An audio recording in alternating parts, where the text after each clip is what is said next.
Good afternoon, ladies and gentlemen, and welcome to our strategy presentation and full year 2022 financial results review. I'm Chiara Locati, Head of Investor Relations at Nora, and with me on the call today there are Paolo Dellachà, CEO of the group, and Matteo Lodrini, CFO of the group. The agenda of this event includes an overview of 2022 main achievements and financial results. Then Paolo and Matteo will drive you through our strategy update and financial targets for 2023-2025. After a quick update on our ESG journey, we will open up a Q&A session. With that, I would like to leave the floor to Paolo. Paolo? Thank you, Chiara. Good afternoon, everyone. 2022 was an exceptional year in which we successfully listed the company on Euronext Milan, despite the volatility that had affected the international markets in the first half. In addition, we achieved strong financial results with sales growth above 30% in all divisions, accompanied by increased profitability and sound cash generation. 2022 also marked the startup and ramp-up of our division dedicated to green hydrogen. This division was born in 2022 as a natural evolution of the electrode business after many years of research and development and preparation. Last year, it reported 4.5 times the turnover of 2021, with distinctively positive EBITDA margins in its reference market, ahead of what we expected. These results make our energy transition project concrete and immediately tangible. The strong positioning in all our target markets, our solid global footprint, and the technological competitiveness of our products have enabled us to build up a backlog that reached a record level at the end of 2022. The backlog provides good visibility for our growth in the following years, with full coverage of planned 2023 production in the energy transition business. This year, we have also prepared our first corporate sustainability report, which will be published in April. It has inspired us to continue and accelerate our path in sustainability, which is deeply integrated into our industrial business model. Finally, solid financial results enable us to create value for our shareholders. The board of directors will propose a dividend of 24.2 million euro at the April shareholder meeting. In this slide, you can appreciate some of the KPIs of our 2022 performance that Matteo will comment later today. De Nora has been the leader in providing innovative responses to its customers for a century. The legacy of mastering electrochemical technologies for all major industrial applications and water treatment needs and its worldwide presence make De Nora the partner of choice. Electrochemistry has been the backbone of De Nora business for a century. Adopting De Nora electrodes and related technologies ensures maximum performance and durability, from critical industrial processes in basic chemistry to water treatment and disinfection applications. The green hydrogen space is a physiological evolution of our legacy, as electrochemistry remains the soul behind our three business divisions. This makes us a unique player globally, with unparalleled expertise and a worldwide leadership position in all our target markets. In 2022, our energy transition division recorded an impressive performance in terms of execution, with 300 megawatts of products built for green hydrogen generation and in terms of profitability and revenues. Leveraging our strategic partnerships, we have accumulated a backlog of 2.2 gigawatts, providing solid revenue visibility for 2023 and beyond.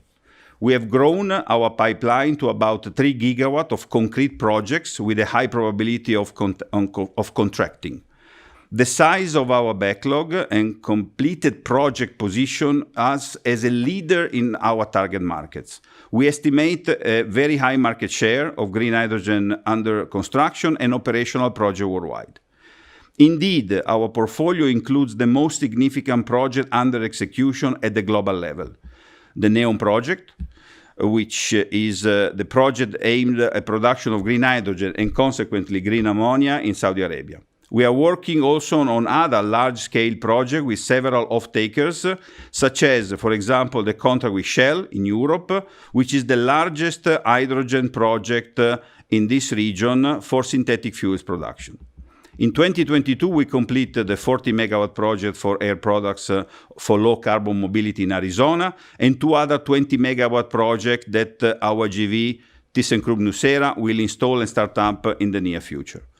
Finally, in March, we received the PO for our joint venture TK Nucera for Brazil, first industrial-scale green hydrogen project to produce green fertilizers.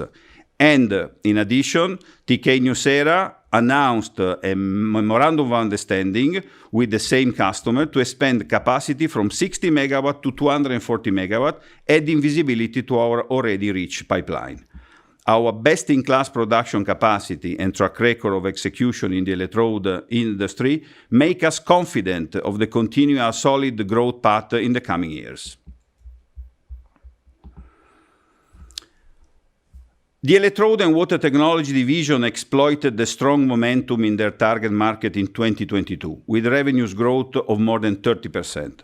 Our operational excellence and strong project execution drove significant growth in financial results in both business, favored by continuous improvement in process efficiency and cost control. Regarding the electrode technologies, the growth of the business benefited from the replacement and upgrade of electrodes aimed at reducing the energy intensity of our clients and was mainly driven by the Asian market and some special projects for hydrochloric acid. On the water technology side, we reported a notable increase in pools in 2022 with due to significant market growth related post-COVID staycation phenomena and a shortage of certain chemicals in the specific geographic areas. We expect the growth rate to normalize in 2023 as in the last 2 quarters of 2022.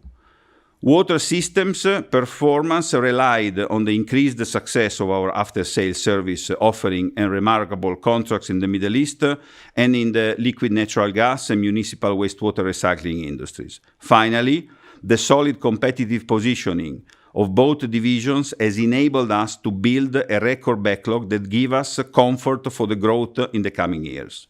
And now, I hand over to Matteo, who will give you more colors in the 2022 financial targets. Thank you, Paolo. As Paolo anticipated, 2022 has been a year of exceptional growth, with all divisions performing over 30% in revenues. Electrode and water technology businesses has successfully ridden the momentum in their reference market, also fueled by inflated noble metal cost, mainly in the year first 2 quarters. The price increase for indexation to noble metals accounted for about 40% of the total revenues increase, with high incidence up to 75% in the pool business. We have managed this effect positively and favorably, keeping our profitability solid thanks to our leading position and the premium price of our client that recognize us. The volume increase in the electrode division was due to projects in chlor-alkali and in electronics, mainly in Asia. New maintenance projects also reflected the need for some customers to improve their energy efficiency. As you already heard, the water division benefited from exceptional market momentum in pools due to the staycation phenomenon, with a normalization of the growth in the last 2 quarters.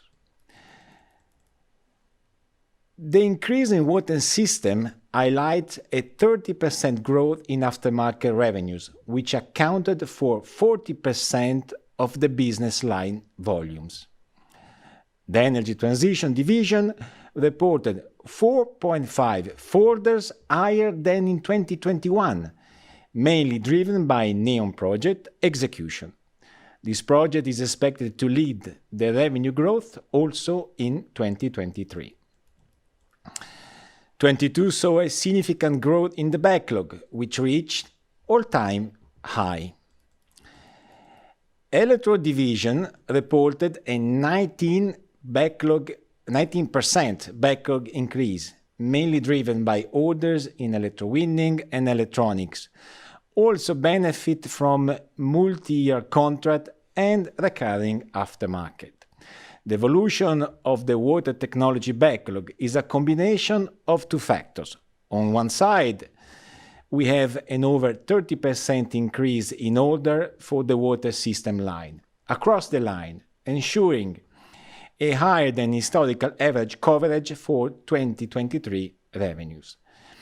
And on the other hand, a decrease in pools due to the extraordinary demand in 2022 and the consequence, the stocking effect. The most robust increase in the backlog is attributable to the energy transition division, which reached 193 million or 2.2 gigawatt electrode equivalent, providing 100% visibility on our production schedule in 2023. Our focus on tight cost control also paid off in 2022. COGS were in line with 21 despite the hike in some noble metal price, testifying to our 100% pass-through capacity. SG&A cost is increased in absolute to cope with business development, but with a lower incidence on revenues compared with 21. Finally, corporate cost will continue to adjust to cope with the group structure and expected growth. Due to solid revenue growth and successful cost management, the EBITDA adjusted improved more than proportionally compared with 21, posting a 50% increase in absolute value with a 180 basis point improvement in profitability. All divisions saw an enhancement in EBITDA margin, with water technology benefit mainly from pools revenues increase. The energy transition division also reached a positive EBITDA earlier than expected due to operating leverage and cost efficiency. Let me give you some color on Q4 performance before analyzing net working capital and our net financial position. As far as the electrode technology division, revenue slightly increased versus Q3, while the EBITDA margin decreased due to mainly production mix. In addition, we must consider that Q4 usually has a lower EBITDA margin than the other quarter due to some cost lines that are not accruable during the year. For the next quarter, we expect a recovery in profitability towards Q3 22 levels. Concerning water technology, after a solid first half, the pools division highlighted a normalization of growth in Q3 and Q4. In Q4, the volume decrease in the pools has been offset by large execution at the end of the year of the WT system project. Regarding profitability, the division EBITDA margins has suffered from pools volume decrease, whereas overall marginalities have remained good and in line with Q3.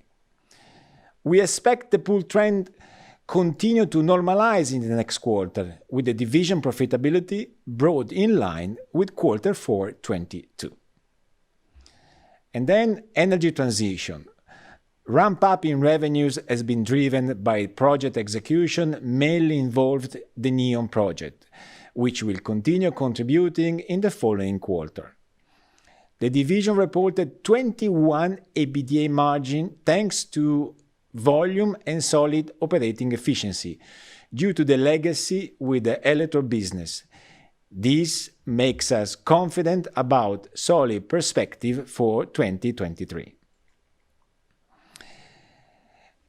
At the end of 2022, the net working capital was 280 million, with an incidence of revenues of 33%, well below the 41.3% in 2021.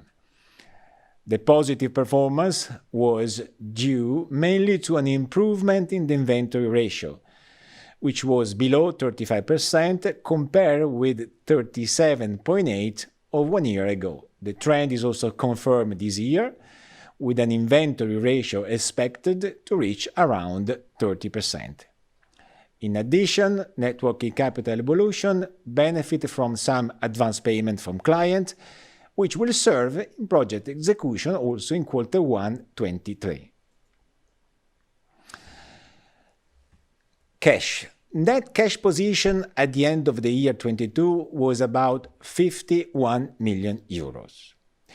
The operating cash flow in 22 was strong and positive by 115 million, mainly driven by the following factor: solid project advancement, net working capital management, as I explained in the previous slide, and the delay of some investment carried out in Q1 23. Compared with the end of 21, the improvement in the net financial position benefit from the IPO capital increase of about 200 million euros. The guidance. Considering our solid backlog and expected market demand, we provide the guidance for 2023. Consolidated revenues are expected to grow between 900 and 950 million euros, led by a further ramp-up in the energy transition with 100% of production already covered by the backlog. After solid growth in the last 2 years, the electrode and the water technology division will consolidate on 22 revenues level.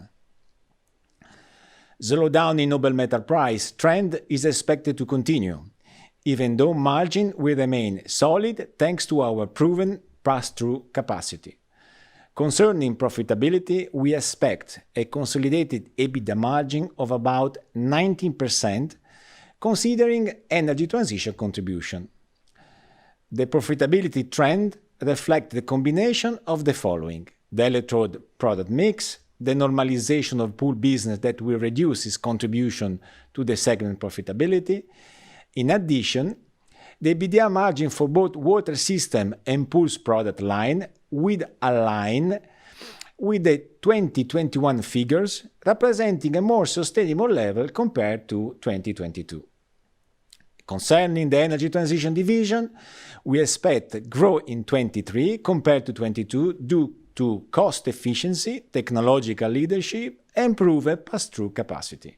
In conclusion, we foresee an acceleration of the energy transition division and the consolidation of the water and electro business after the 2022 peak.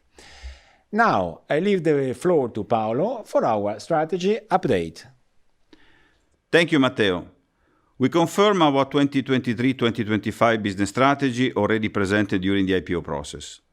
And we confirm our strategic goals to pursue profitable growth and long-term value creation for our stakeholders.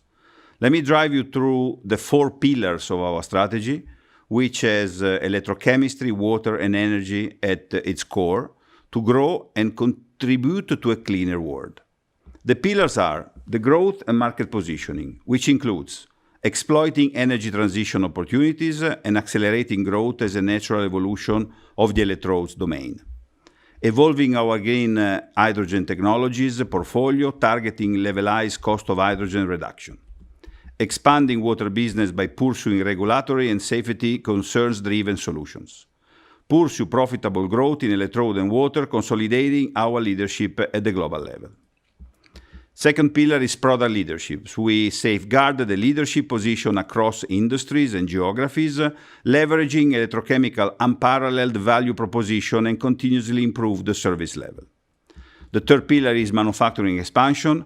We aim to set the pace of the manufacturing footprint expansion to capture the explosive growth of green hydrogen demand, enhance efficiency and flexibility to gain more competitive edges.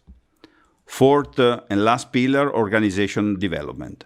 We plan to respond to business transformation by developing an agile organization supported by lean processes and digitalization. We also aim to strengthen our sustainability commitment by establishing a goal plan on ESG issues.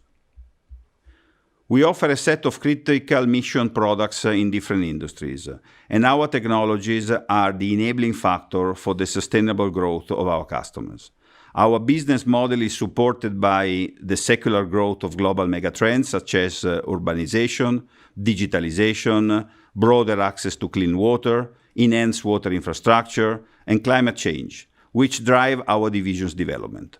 Regulatory developments at the international level and the action of governments also support the growth of our business. On one hand, imposing increasingly stringent requirements for sustainability, as in the water segment, for example, and on the other hand, evolving to support investments aimed at the energy transition. In the electrode technology business, the growth relies on, first of all, new capacity expected and already announced to cope with the final demand, aftermarket services linked to the maintenance activities and to life cycle of the products. In addition, replacement aimed at the technological upgrade to cope with regulations and energy efficiency needs. These levers will support our growth expectations, smoothing any adverse effect of the economic cycle. In water, the Nora boasts a technology portfolio that allows playing in growing water areas. Given the environmental and supply chain benefits, electrochemical solutions for water disinfection are expected to enjoy the fastest growth, while emerging regulations are likely to lead to new opportunities for filtration and disinfection technologies. Our energy transition division is positioned at the core of the green hydrogen supply chain. In this space, we face an unprecedented market opportunity, with green hydrogen expected to achieve the highest share of the supply mix by 2030. There is a strong need of exponential growth in electrolyzer capacity, with more than 100 gigawatt realistically foreseeable for 2030, with a market share of more than 50% for alkali water electrolysis. The hydrogen market is supported by the tailwinds provided by government regulation and incentives such as the Inflation Reduction Act in the USA, Fit for 55 and REPowerEU in Europe, where the rules to develop the green hydrogen supply chain is still evolving. In the following slides, we will briefly overview the Nora positioning. We have a unique positioning in growing markets. Our undisputed leadership across all businesses is rooted in a cutting-edge portfolio of proprietary solutions with continuous improvements driven by 100 years of research and development efforts. Our solid international footprint and evolving organization allow us to be ready and cope with global mega market trends with high flexibility. And last but not least, our long-lasting customer relationship make us the partner of choice for foremost industrial market leaders, supporting them through a distinctive value proposition from research and development to aftermarket services. Our unique positioning allows us to be resilient in different macroeconomic scenarios and, at the same time, exploit unprecedented green energy opportunities. De Nora is ideally positioned to capture the hydrogen hockey stick expected growth thanks to its technology leadership, manufacturing capabilities, strategic partnerships, and best-in-class backlog. We are a global leader in electrode manufacturing for industrial applications with a proven, well-established portfolio of products and services, built on the experience made serving international chemical players and delivering large-scale projects worldwide. The portfolio of products shown in the slide is fit to serve all the green hydrogen market needs at its best. The DNA of our electrodes is to provide long-lasting high performance, thus ensuring a highly competitive levelized cost of hydrogen, being the OPEX the largest portion of such cost. Among the technologies already in the market, our primary focus is on electrodes and electrode packages, customized in any form and shape to fit any configuration our customers are developing for all the different off-takers in the market. The same applies to the electrodes for different fuel cell technologies like alkaline fuel cell or high-temperature PEM fuel cells. Finally, we supply our JV, ThyssenKrupp Nucera, with much more than customized electrodes, extending our scope, for instance, to the cell fabrication and the services of installed electrodes. This is a unique, distinctive offering on which we are building our commercial pipeline described in the next slide. Before moving to our pipeline review, let me give you a brief description of the products and solutions we are developing for years to come still under development. Small-size containerized electrolyzer systems targeting the enlargement of our offer. Electrodes and system for AEM, anionic exchange membrane electrolysis, being a promising technology for the future. A proprietary technology for toluene electrolysis allowing the shipment and storage of hydrogen, liquid organic hydrogen carriers, so-called. CO2 reutilization via electrochemical routes. This is the distinctive offering of which we are building our commercial pipeline described in the next slides. First, let me recall that our solid backlog, which at the end of 2022 was 2.2 gigawatt, has to be increased today by an additional 60 megawatt relating to the phase 1 of Unigel project in Brazil for a green fertilizer plant. During these days, the second phase started with the signature of a memorandum of understanding between Unigel and our joint venture ThyssenKrupp Nucera to supply an additional 180 megawatt. Our solid, fast-growing pipeline as of today is built as follows. 3 gigawatt, which majority is made of large-scale projects with a high probability of award in the near future. 8 gigawatt built on pursuing project where our partners and customers, especially those with whom we are closely operating, are having interactions and positive feedbacks from the off-takers. 33 gigawatt made of projects identified by our partners after their first interactions. In comparison with the last pipeline shown during our investor presentations, we reported a threefold increase of identified actively pursued projects, indicating our growing market penetration. On the revenue side, you may probably notice a reduction of the average value per gigawatt compared to our previous pipeline representations that reflect a decrease in noble metal price and the expected introduction of a breakthrough innovative coating solutions. Let's look at our capacity in place and evolution to serve this promising pipeline. We are executing our strategy, scaling up our manufacturing capacity as per our identified roadmap and market enlargement, while advancing strategic partnerships and consolidating existing collaborations. We pursue scalable expansion investments worldwide in brown and green fields. We have already 2 gigawatt capacity in place, and we plan to expand it to up to 6 gigawatt by 2025. With a flexible approach to market trends. The investments in the energy transition division are planned to be about 200 million euro in the period between 2023 and 2025. Part of these investments will be supported by the IPCEI grant of European Community. We have been assigned for about 60 million concerning our Italian Gigafactory project. Let's now look at electrodes and water business strategic guidelines. Our strategy in electrode technology is confirmed. We continuously safeguard our leadership position by leveraging large offers, global footprint, and relationship with the key stakeholders. We aim to continuously expand the services, exploiting all opportunities from a large install base. Operational excellence remains a crucial driver of our growth, and we pursue it by strengthening manufacturing setup and improving supply chain management. Finally, we will continue to invest in technology innovation and performance upgrades. Regarding the water technology business, our goal is positioning the Nora for profitable growth through value additions and efficiency enhancements. We aim to improve our market penetration by leveraging leading positions in pools, expanding our product portfolio and services, and improving the aftermarket contribution. Furthermore, in this division, continuous improvement in the project execution is critical to grow along with the nurturing of agile, development-friendly organization. I now leave the microphone back to Matteo for 2025 financial targets. Thank you, Paolo.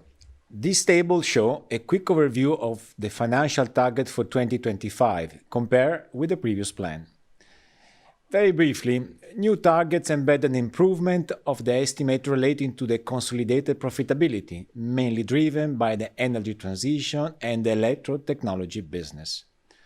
For the electrode and water technology division, we broadly confirm previous target in terms of revenues and margins.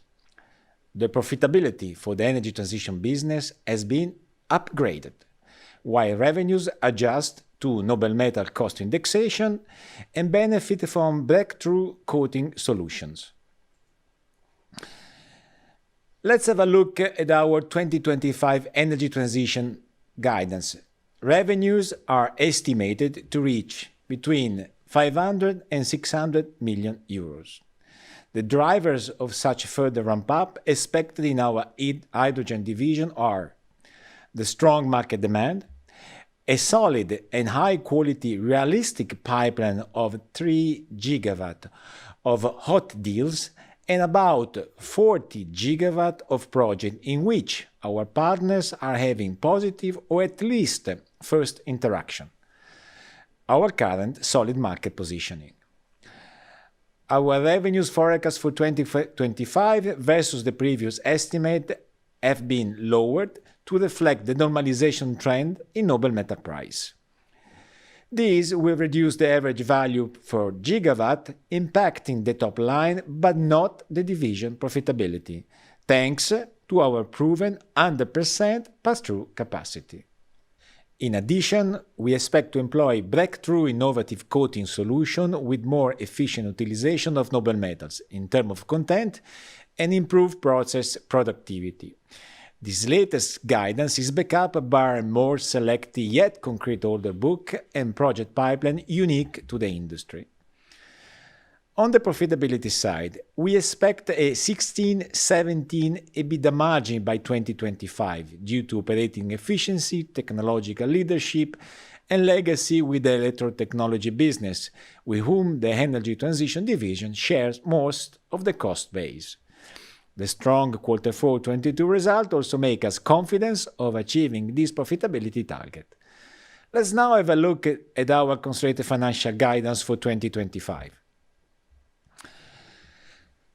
On the top line forecast for the electrode and water technology business have no significant changes. Total revenues is expected to reach about 1.4 billion euro, and the difference with the previous guidance is mainly attributable to the energy transition.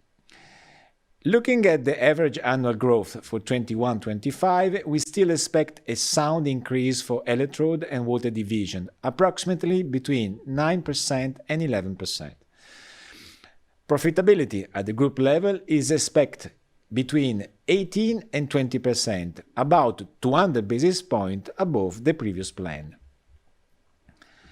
The improvement is attributable to the energy transition and electrode technology business, based on operating efficiency, lower cost of noble metals, thanks to our pass-through capacity and the product mix. Total capex for 2025 is planned to be 330 million, of which 200 mainly in the energy transition division for the manufacturing expansion. We expect that part of this investment will be supported by the IPCEI grant we have been assigned for about 60 million in relation to our Italian Gigafactory project. We expect a slightly positive net financial position, broadly in line with 2022, excluding M&A activities. We also confirm our 25% payout dividend policy. Overall, at the group level, we continue to expect good revenues growth driven by energy transition with solid profitability in the area of 20%. Now, I want to leave the floor to Chiara to give you a brief overview and update about our ESG journey. Thank you, Matteo. This year we have realized our first corporate sustainability report, starting up formally our journey in the ESG space. But sustainability is not something new for De Nora. The group has been on an improvement path focused on sustainable development for many years, confirmed by its adherence to the UN Global Compact principles and its commitment to contribute to the SDGs, especially concerning those you can see in this slide. With a century of experience in technological innovation and more than 100 people involved in R&D, our offerings respond to three socio-environmental trends: clean water, concerning water purification technologies; energy transition through green hydrogen technologies; and energy efficiency through better performing and longer lasting electrodes. Meanwhile, we take care of our people and local communities in the geographies in which we operate, guided by our strong governance in line with best practices of the market. Now, our goal is to strengthen our commitment further by establishing a goal plan on ESG issues. In 2022, our dedication to sustainability continued to be fruitful, and this slide shows some of our achievements. We have reduced the number of injuries with a 40% decrease in injury rate on worked hours, thanks to the company's commitment to engaging its people to become health and safety champions. We increased the number of women among executives by 57%, and we started engaging more than 700 suppliers on ESG issues. Following the IPO, we also strengthened some governance safeguards by launching the internal audit function and adopting the whistleblowing policy. By 2023, we plan to adopt an anti-corruption policy. On the environmental front, our carbon intensity and energy intensity have decreased, mainly related to revenue growth, but we are working on several initiatives to reduce our impact. These include launching a project to produce solar renewable energy at our production sites. In February 2023, we installed a renewable energy plant at our site in Germany with a generation capacity of 1.3 gigawatt hours, representing about 17% of the plant's annual energy needs. We are pursuing projects to reach 8 gigawatt hours in 2025 at 12 sites.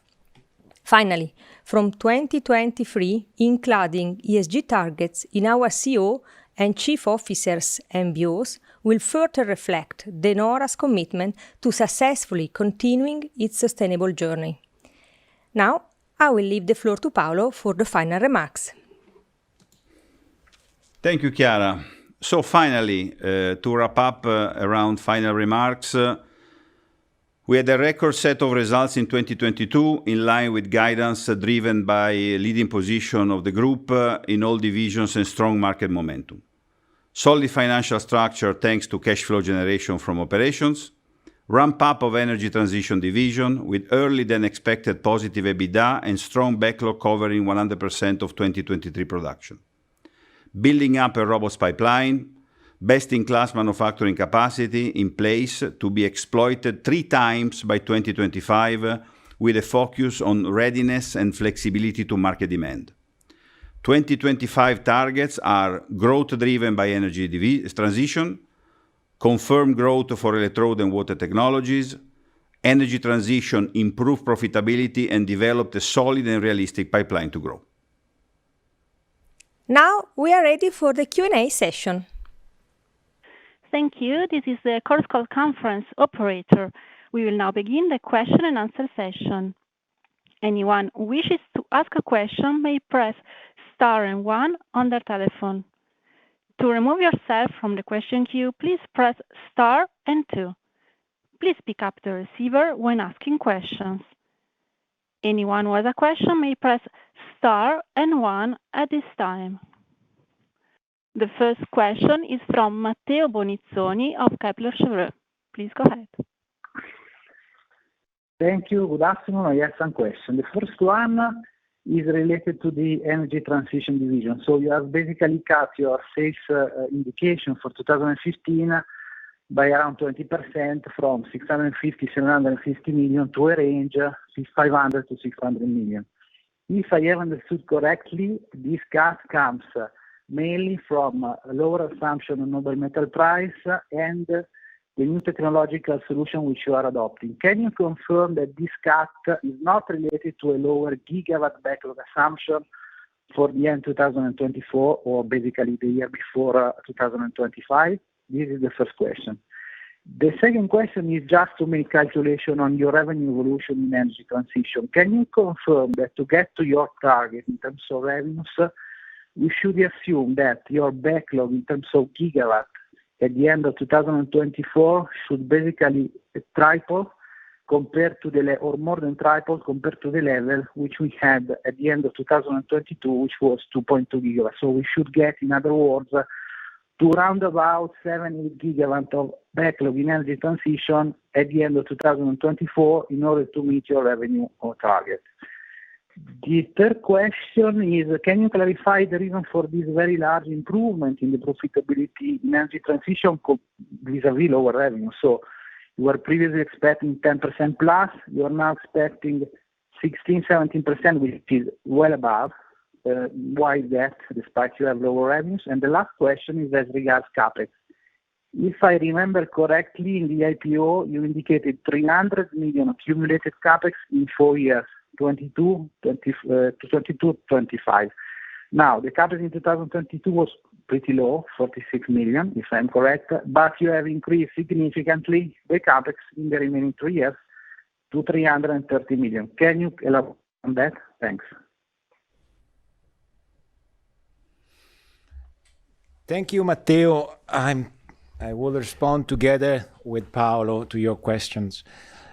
First question, if I recall correctly, we confirm our target 25, and the reason that we already explained, because of the change in the assumption of noble metals and the introduction of a new coating solution which improve the efficiency and utilization of the coating itself. And it's providing the reason of the new target of 500 up to 600 million euro in terms of revenues.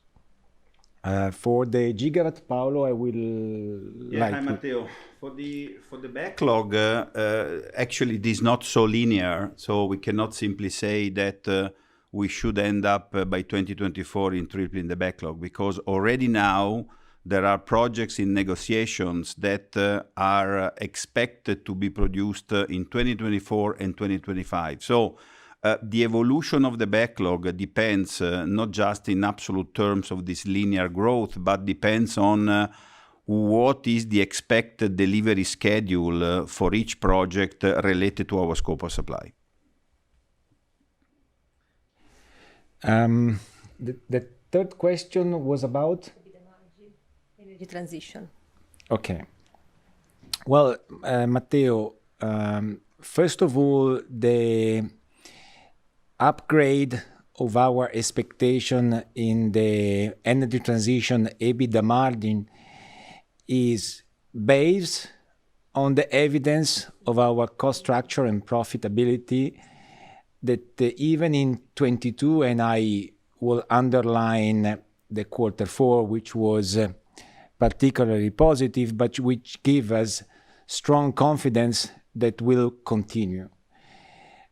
We have upgrade our target is achievable, and we can also confirm our target of EBITDA margin for 23, which even strengthening our view on the profitability of energy transition, which I think it's a uniqueness in the market of energy transition as far as we know.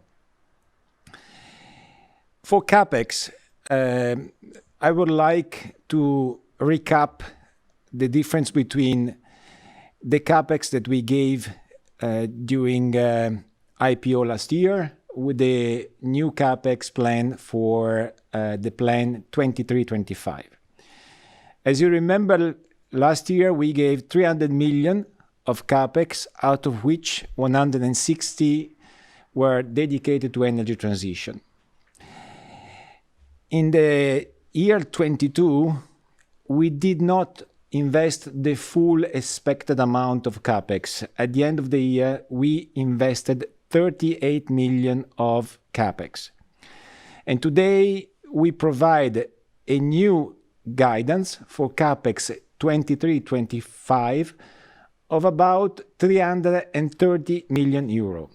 So the difference between the previous plan, which was 300, and the new plan, which is 370, is about 70 million roughly of difference.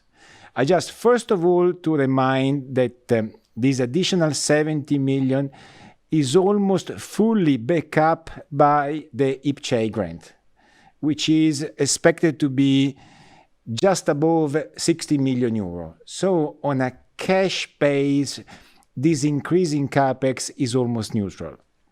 But now going back to the difference between the previous plan and the current plan, the great majority of the difference reside in the gigafactory cost in capex that we plan, because this was in the previous plan expected to be much less in terms of scope. In the gigafactory new investment, we also include the land, the building, the infrastructure, and we take advantage of this new facility to also rationalize all the industrial manufacturing setup in Italy. And that is the reason that explains the great majority of these 70 million euro. Also, we have to consider that we have planned to invest almost 10 million in solar panel, which were not part of the previous capex plan. And also, there is an expansion of the headquarters that in 22 we didn't foresee, and we put in the new capex plan. So those are the main contributor for the additional capex plan that we provide with the new guidance. Thank you. Welcome. The next question is from Michele Della Vigna of Goldman Sachs. Please go ahead. Thank you very much, Matteo and Paolo, and congratulations on the strong EBITDA margins. There were really two questions which are partially related. I wanted to ask you, mostly related to volumes. My first question is, could you give us an idea of what an upside, a blue sky scenario could mean in terms of volumes for your energy transition business, i.e., by 2025, if the market evolves much quicker and to a larger scale than what you're currently expecting, given your production capabilities, how much larger could your energy transition be in terms of volumes and revenues? And then the second question, I was wondering if you could help us think about utilization in your plants. So out of your 2 gigawatt equivalent in 2022, is there a way to get an idea of how much your utilization was and what you are assuming in 2025 in terms of broader utilization out of the 6 gigawatt that you are targeting? Thank you. Michele, thank you for the questions. For the first question, you have to imagine that we have always started since the beginning in anticipating the demand. That's the only way we have been able to satisfy this kind of requests, even in this large amount. So our journey in increasing the production capacity is continuing. Every year we have a detailed plan for every company we have in the world of an increase of capacity dedicated mainly to the energy transition. And that's something that is happening every day. So 2023 will see a progressive increase. In 2024, we will have already quite an impressive increase that will also continue in 2025 and beyond, because of course there are activities that will not be finished by 2025 that will put us in the condition to continuously grow our capacity also in the years beyond. So there is the limit to some extent, right? So we have declared that we will exceed the 6 gigawatt of capacity by 2025. That is what is our plans and is involving our Japanese factories, China, Europe, with also including the Greenfield Gigafactory for Italy, of course Germany, that has been the starting point in our energy transition roadmap, and of course, last but not least, the United States. So that's what we can answer in terms of what is the limit. The limit will be our capacity. So we will be able to satisfy up to that level. And of course, that give us already a very strong position when dealing with the current projects and customers, because they know that we can deliver within the expected time. The second question is the utilization. The utilization, we have a unique advantage, Michele, which is the fact that by growing our capacity, that capacity is not necessarily fully dedicated to the energy transition. There is versatility in our production facilities. There is versatility in our production technologies. So when we deal with electrodes, we can do many kind of electrodes also related to different segments and different configurations within the same segment. Same with the manufacturing processes that we have in place. So the utilization in 2022 has been very high because we've been going through a ramp up, and that's why we saw a very impressive increase of revenues in the last months of 2022, which was coherent with our ramp up of production. So we envisage also a very good saturation level for 2023 with the current backlog that we are executing. Thank you. Welcome. The next question is from Chris Leonard of Credit Suisse. Hi guys, thank you for taking some questions. If I could stay on the energy transition segment and just think about your pathway to getting rid of iridium content in the electrolyzers by 2027. Obviously, at the moment, that's helping reduce the average price alongside Noble Group Metals getting cheaper to maybe 95 million per gigawatt. So how far through are you on that journey of reducing iridium? If you have a percentage or similar, that would be helpful. And then stepping away as a second question, can you just speak about the water technology segment and what sort of opportunity you think there is on the water system side outside of swimming pools to look to improve margins here, given that you have a very good backlog, I believe, in that division. So that would be helpful if you could describe the situation there going into 2023. And then the last question, when you look at the electrode technology segment, you've given it a nice margin guidance for the market out to 2025, 24 to 26% EBITDA margin. How many more years of sort of electrode upgrades do you think you will see as you change from the diaphragm technology into membrane? You noted there had been some progress in 2022. So just wondering if that's helping, if that continues in 23 and 24, and if that's helping the margin guidance. Any color you could give there, that would be helpful. Thank you. Can you repeat the first question, please? Yeah, the first question is on the iridium content within the electrolyzers.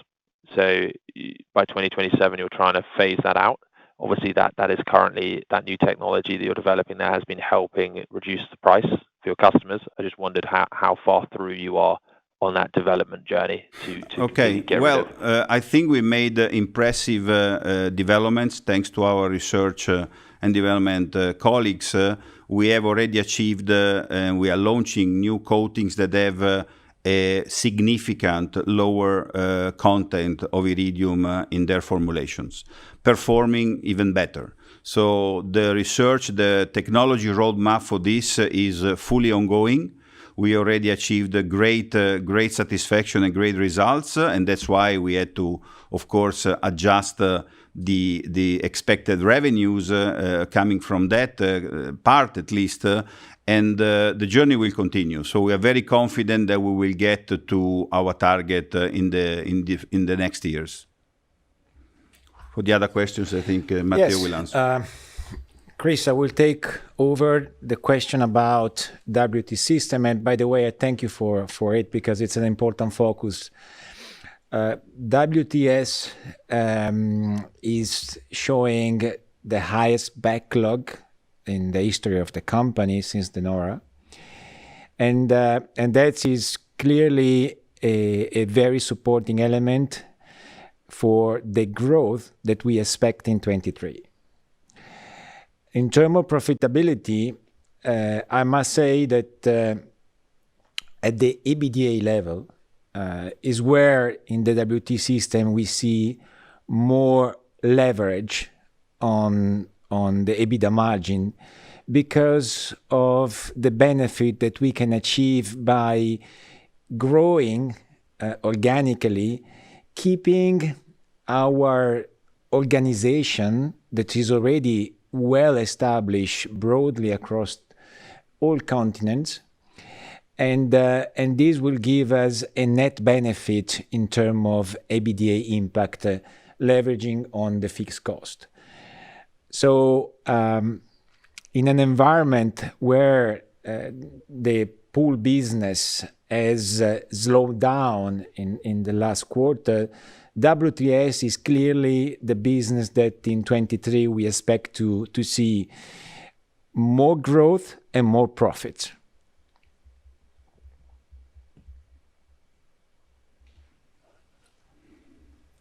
And then electrodes. The last question was on the electrode, Yes. on the margin durability. You see, in the margins, we decide to raise the guidance 25 for two reasons.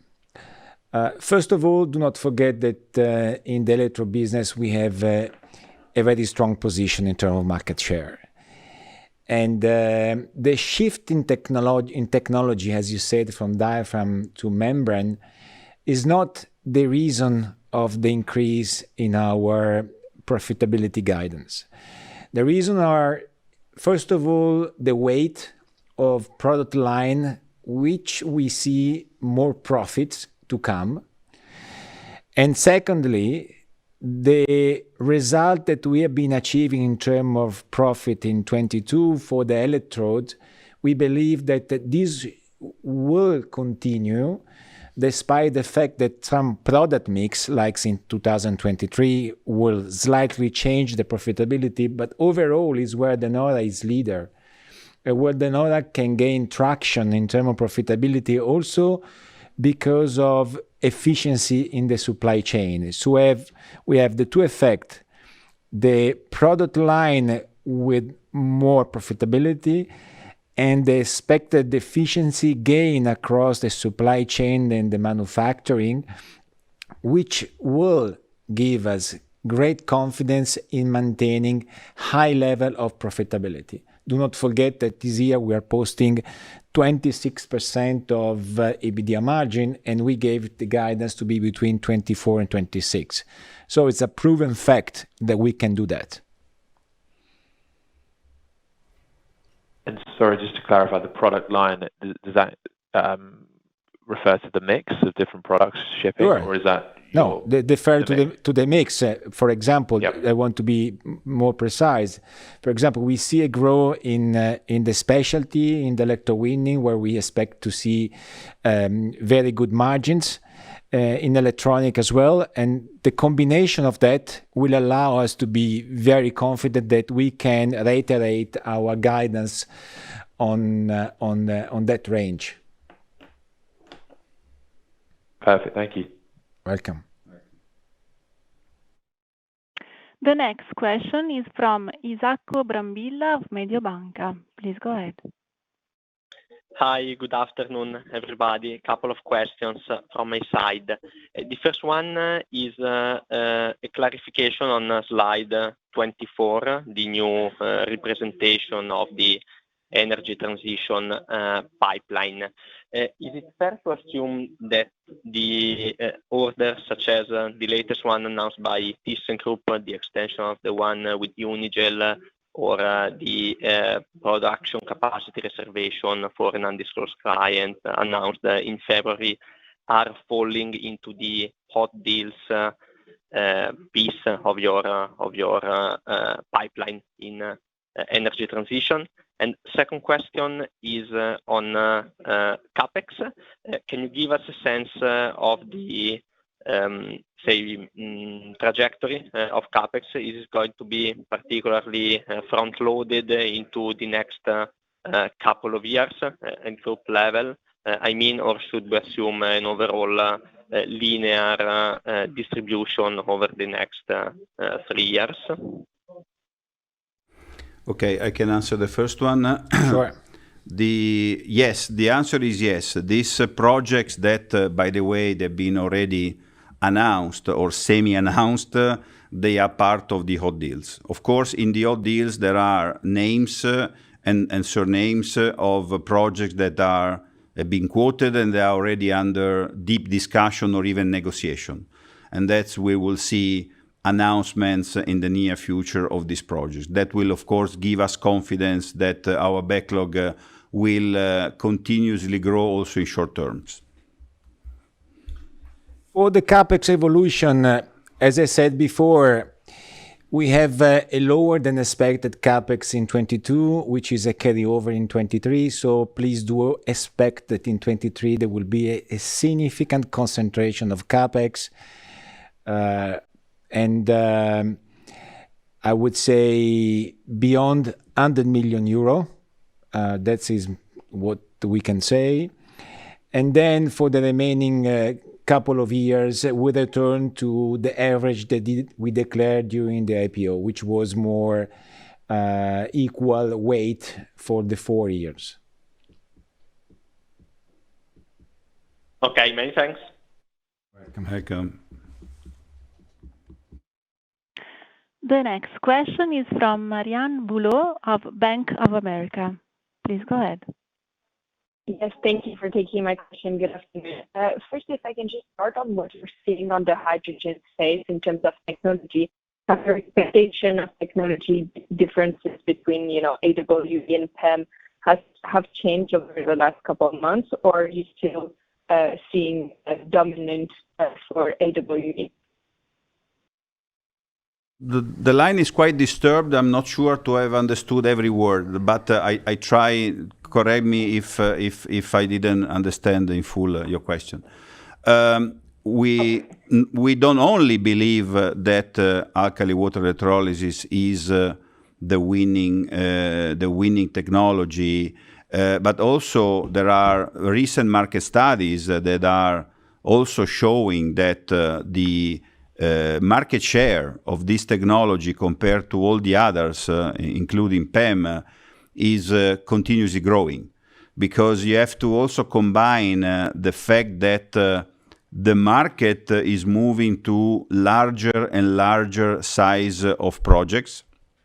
The larger the project is, the highest, or I would say the only chance is for alkali water electrolysis to be able to execute this kind of project. So the market share is expected to grow, and that's why also studies related to the Nora itself are showing that our market shares are going to be really very high.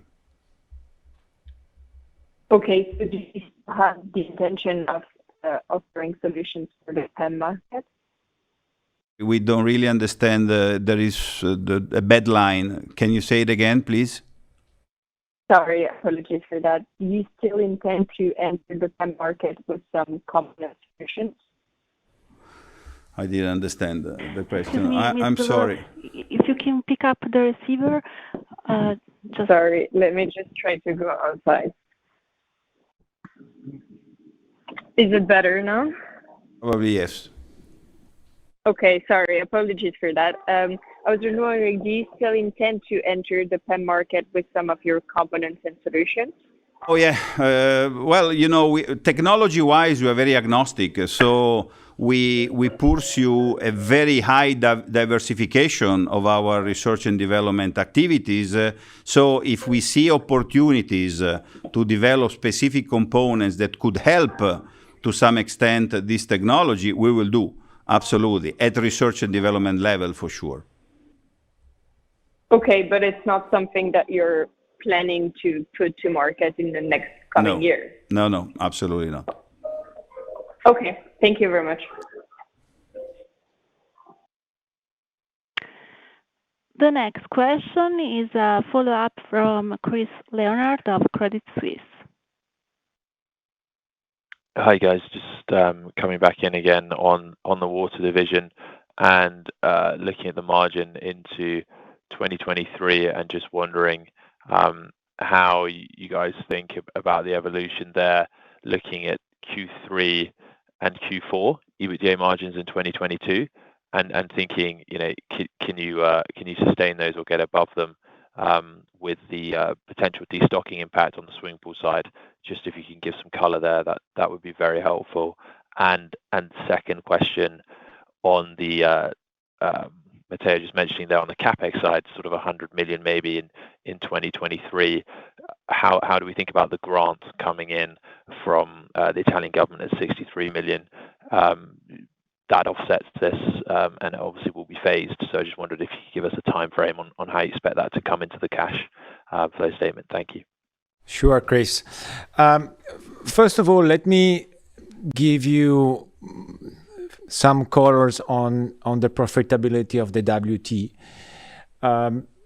My direction for the profitability 23 is to be close to 21 level, because 22 was very much inflated by noble metal effect, staycation. So in the pool business, we already explained many times not only the exceptional growth, but also the very high profitability that especially we enjoyed in the Q1, Q2, 22 were not sustainable in our opinion.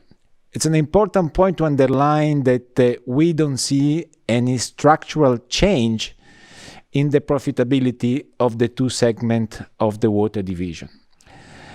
Of course, given the fact that we expect in 23 the WT system division to grow because of the backlog and the pool business decline in volume because of the slowdown that we already have recorded in Q3, Q4, the overall profitability in 23 of the WT division will reduce.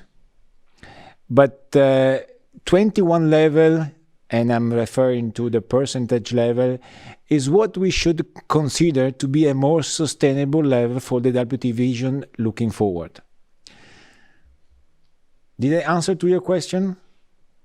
Yeah, no, that's clear. And maybe as a quick follow-on, is there any view on what you guys would see on the swimming pool side in terms of potential volume and price, for the revenue outlook in the swimming pool business within water? Yeah, very good question as well. And I thank you because it's important to say we have already declared and comment many times that the majority of the growth, organic growth that we experienced 22 was driven by price. I think we gave also the reference that 75% was price, 25% was in volume.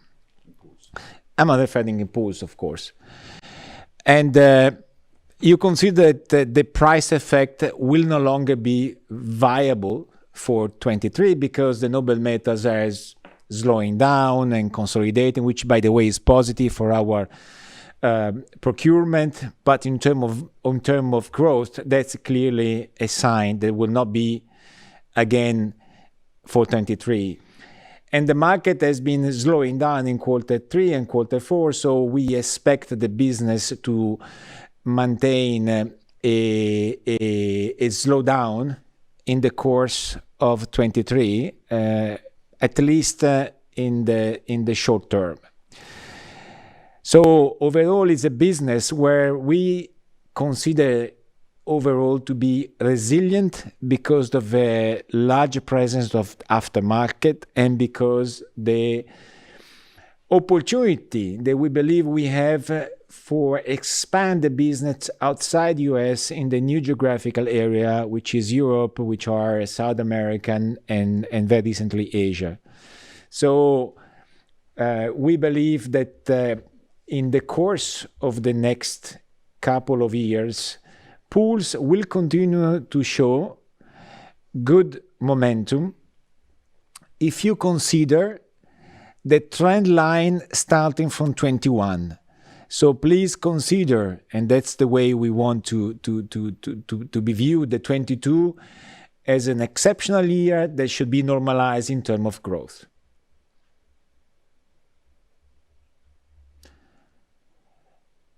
Okay, thank you. The next question is a follow-up from... Wait, there was another question about CapEx, which I don't remember which was the question, sorry. Come vanno nel 2023 sul free Dei fondi PCI. Okay. It's 23, as I said, because of the carryover from 22, we will expect to see a major ramp up in our capex, also because we have to increase our capacity. That's important because of the demand. So it's capex to build additional capacity. That's important to underline. IPCEI funding, we expect to come at the late stage of our business plan. The great majority, at least. Okay, thank you. Welcome. The next question is a follow-up from Matteo Bonizzoni of Kepler Cheuvreux. Yes, thank you. A quick follow-up. In your IPO, you disclosed the target to expand and diversify your customers base in energy transition business compared to the current one, in which we have more than 9% of the backlog is channeled by ThyssenKrupp Nucera. So basically, your go-to-market for now can be the EPC contractor ThyssenKrupp Nucera. Any progress or development in this direction? Thanks. Yeah, there are many progresses that, of course, we cannot disclose. But yes, there are progresses. There are many players that are discussing with us for specific supplies for their needs. Of course, we have to be very clear here that the majority is becoming from Nucera, because Nucera is the one that is taking the majority of the project. So what we will do in the future is to observe and to be ready to serve whoever is in needs. But of course, that depends. So who is going to be the winner of the projects going on? Okay, thank you. As a reminder, if you wish to register for a question, please press star and 1 on your telephone.